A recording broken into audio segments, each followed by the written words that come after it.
আলাইকুম, ইতির daily cook চ্যানেলে সবাইকে জানাচ্ছি স্বাগতম। আজকে আমি একটা উত্তরবঙ্গের রেসিপি তৈরি করব। তো উত্তরবঙ্গের যদি ভাই বোনেরা আমার ভিডিওটা দেখে থাকেন অবশ্যই ভুল ত্রুটি শুধরে দিবেন। অবশ্যই ভুলগুলো শুধরার জন্য কমেন্ট সেকশনে আমাকে কমেন্ট করে দেবেন। তো আলু দেখে বুঝতে পারতেছেন যে আমি কি একটা রেসিপি তৈরি করতেছি। আলু ঘাটি রান্না করবো আজকে শুটকি দিয়ে। তো যেহেতু উত্তরবঙ্গের রেসিপি, যেহেতু আমরা উত্তরবঙ্গ কখনো যাই নাই, আমরা হয়তো বা মোবাইলে দেখে অনলাইনে দেখে ওটা রেসিপিটা শিখেছি।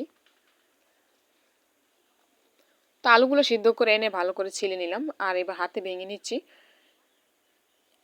আদা, কাঁচামরিচ, রসুন আর পেঁয়াজ এটা শিলপাটায় বেটে নেব, আর কটা জিরা একেবারে ভালো করে মিহি করে বেটে নেব। কড়াইতে তেল গরম করে এবার বাটা মশলাটা দিয়ে ভালো করে ব্রাউন কালার করে ভেজে নেব।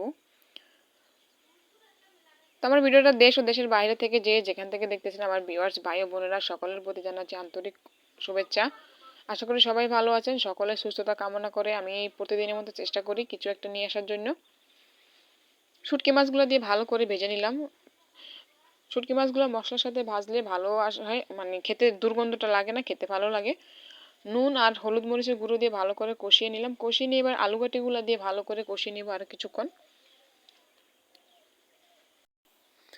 কষানো হয়ে গেছে, এবার আমি গরম পানি দিয়ে দিচ্ছি। গরম পানি দিলে আলু গাটির রান্নাটা বেশ ভালো হয়। চেষ্টা করবেন গরম পানি দেওয়ার জন্য, ঠান্ডা পানিটা অ্যাভয়েড করার।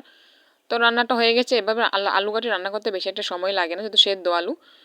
ধনিয়া পাতা কুচি দিয়ে নেড়ে চেড়ে নামিয়ে নিলে হয়ে যাবে আলু গাটি, আর এটা ঠান্ডা হলে আরও ঘন হয়ে যাবে। তো ভুল দুটি অবশ্যই ক্ষমা দৃষ্টি দেখবেন। উত্তরবঙ্গের ভাই বোনেদের অবশ্যই সুদৃষ্টি কামনা করছি।